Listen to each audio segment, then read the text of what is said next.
Welcome back, Mongo Fix. Well, we're still working on the Mongo WTV, the work truck van. Today we're just taking care of a whole bunch of stuff that this van needs. Get a bunch of the little things crossed off the list. Vans have the easiest air filters in the world to change. They're right up top, right up front. Couple little clips.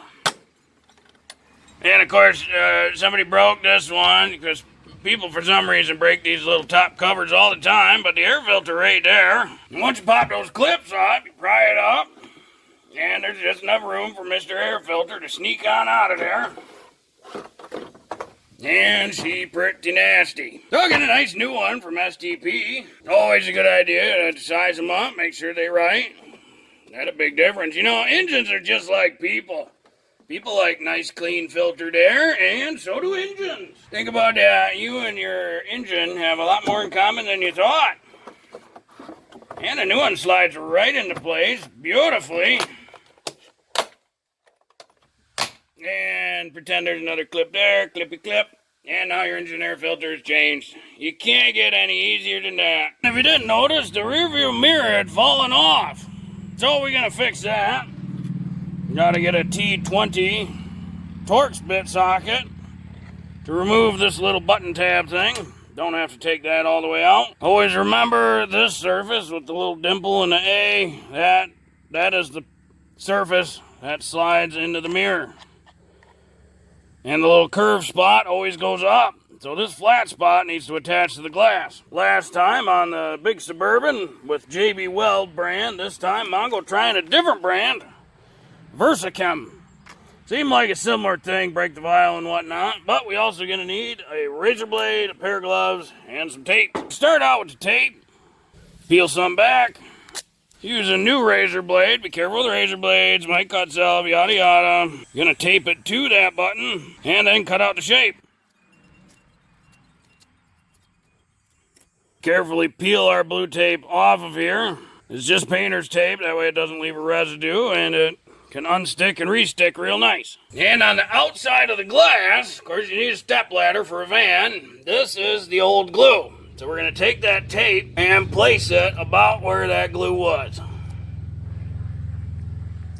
Kind of hard to see because the glue's on the inside. This is just a reference mark so we know where we're marking on the inside. Now the rest of the work is all done on the inside of the car. So we gotta take our razor blade. Be careful with the razor blades, don't cut self, yada yada. And so we didn't quite get that blue tape exactly over. Now that's just fine. But we have to scrape all the old glue off. So the new glue has good, clean glass to bond to.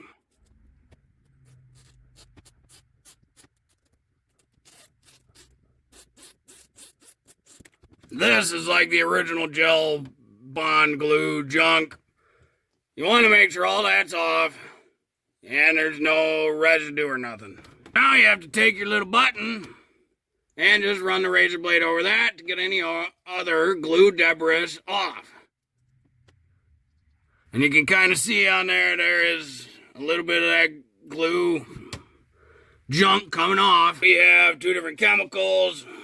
Be sure to read the instructions real good now. One of those chemicals is the primer accelerator, and the other is the actual adhesive or the glue. Take our primer accelerator, pull it out, flip it around, and we gotta break it.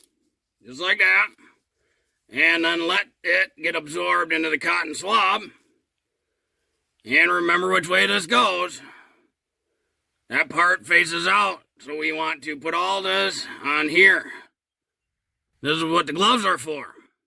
And we're also going to do up some on the glass. And it's okay if you get larger than the area. Nothing wrong there. It's, because rear view mirrors are adjustable, you don't have to get it exact. Just get it pretty close.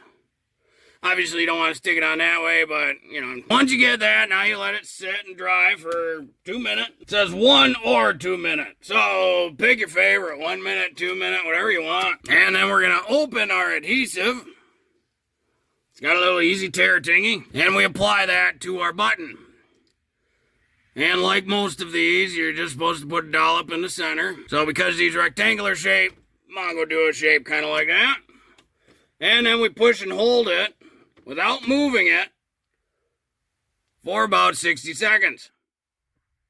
Well, it moved. And you notice Mongo didn't line it up the exact same as that tape because the tape was a little bit off to begin with. Either way, point being, you don't have to get this perfectly still and perfectly aligned on there.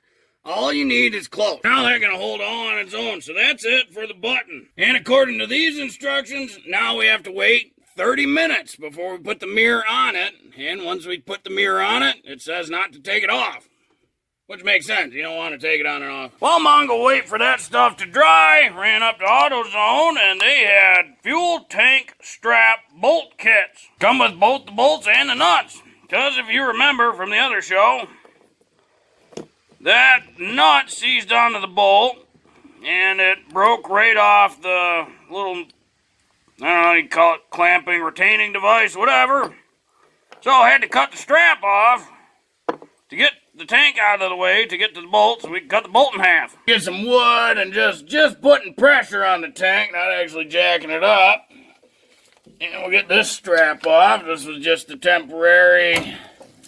We needed something just to hold it up while we did some tests and whatnot. These straps, you just turn them 90 degrees.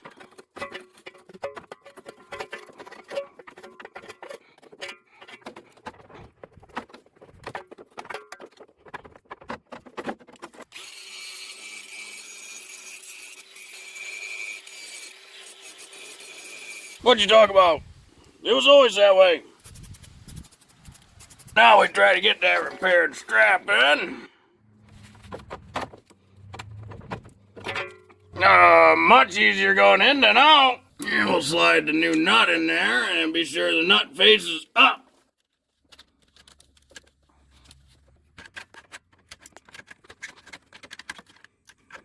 Don't forget Mr. Anti-Seize on the bolt. Oh, there we go. That looks good and tight. Mongo really didn't target it, just went by feel for a strap. Tighten up that one too while we were down there. So now the tank is all good to go. Just need the cover, but do that on another video. Well, it's been a little over 30 minutes now, and according to the instruction, that's perfectly fine to be hanging this mirror. So we just slide her on and give her a little tightener, snug her up. Don't have to go crazy tight with it, just there to keep it from pulling back. Don't forget to take the little tape marker off the windshield, unless you want it there. Mongo got the rear jacked right up, the axle on some jack stands, that pan where the brake line leaking. Haven't bought a new brake line yet, but need to get the front jacked up as well, and figure while we're doing it, we're going to take a look at some spark plugs. The secret is you get spark plugs through that gap right there. And, you know, the tire's kind of in the way right there, so get her up off the ground, and guess Mongo needs some more jack stands. With the tire dropped down like that, now there are all sorts of room to get to them sparky plugs on the side. Still gotta get the doghouse off. There's enough space to reach in with your big paw. And pull the spark plug wire boot off. And the tire's still on and everything. You get to the first 3 spark plugs on each side from right through here. A whole bunch of extensions, one U-joint or ball joint, whatever you want to do. Oh boy, that one on real tight. Oh. Yep, sometimes they're real tight like that.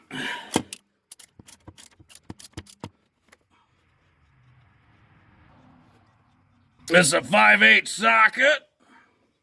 And just a whole bunch of extensions. But out comes Mr. Sparky Plug. Mongo's got a set of new Autolites. Doing another Autolighter just because they're so cheap. Double Platinums. Gap on these is .060 thou. And be sure to thread them all in by hand. Luckily, there's lots of room to get your hand in here. And then Mongo's got this series, one universal, 2 little 2-inchers. Just cause Mongo doesn't have enough extensions. Guess Mongo needs more extensions. And then a great big 11-incher to get over the wheel. And then just a 3/8 drive ratchet. Nothing special there. And you probably should torque these plugs, but I'm gonna go off feel. You know, I've been doing it way too long, so. There we go. And of course, the spark plug socket always sticks. So we take some needle nose, reach in and just grab the edge of the socket. And pull it off. And sometimes they drop on the frame right there. And be sure the boot clicks.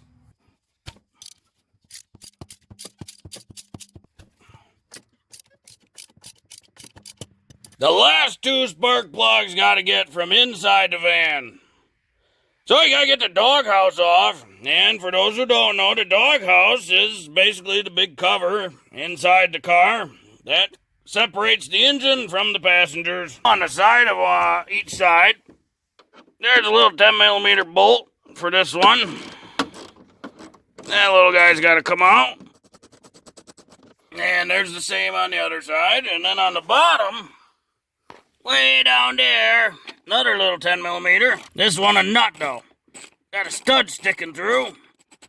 Now once you get all four of those out, this will pull away, and there's a little electrical connector right back here for, you know, the cigarette lighter and stuff. Because this is an old school car, so it had provisions for lighting cigarettes. You know, the younger generation don't know, but that's a cigarette lighter. Also, it gets really hot when you put it in, so it helped with lighting campfires and all sorts of other stuff. Mongo always wishes they'll put it back in cars, but whatever. This is just the heating duct. It slides right out. No bolts, no clips, no clamps, nothing. So you just pull it down out of the way. And way up there's the spring. Just pull it forward off the little clip. Get the same on the other side. Well, once you get that strap out the way, this big box just slides right out. And there's an engine. The last spark plug on this side, just right here now. Get our wire off. Sometimes you need an extension, other times you don't. And Mongo got just the cutest, smallest little extension they make. Just make sure it's all the way seated on the spark plug and in the socket. Now you don't have much room for this ratchet. So once she gets loose, you'll have to pop that off, snap that extension back in there, and now there's enough. Now you can get enough fingers on it to twist the socket out with the plug. And then after a while, out comes the last pluggy. And then just be sure to feed her back in by hand. Oh, much better. You get that old gummed up threads from the old plug out of there, and the new one just flies in almost. When you're done replacing plugs, it's always a good idea to look at them all. See if there's any that are different, and for some reason, we got one AC Delco plug, and the rest are all Autolites. Mongo always recommend fire it up, make sure everything works good. Always good to fire it up before you get the doghouse back on, too. Just in case, you know. Mongo will run a vacuum through there, get it cleaned up quite a bit, get the doghouse back on, she ready to rock and roll now. Well, hopefully this video will help you if you ever got to do spark plugs, air filter, fix a tank strap, things like that. Be sure to stay tuned to Mongo Fix. Next time, we gonna check out what's going on with the tranny. Something goofy there. Mongo just not a fan of real quiet trucks, so gonna have to do something about exhaust. Finally gonna fix that brake line too. Well, if you like this video, be sure to like this video. If you like this video and other videos from Mongo Fix, be sure to subscribe. Mongo always working on all sorts of stuff. Mongo, thank you.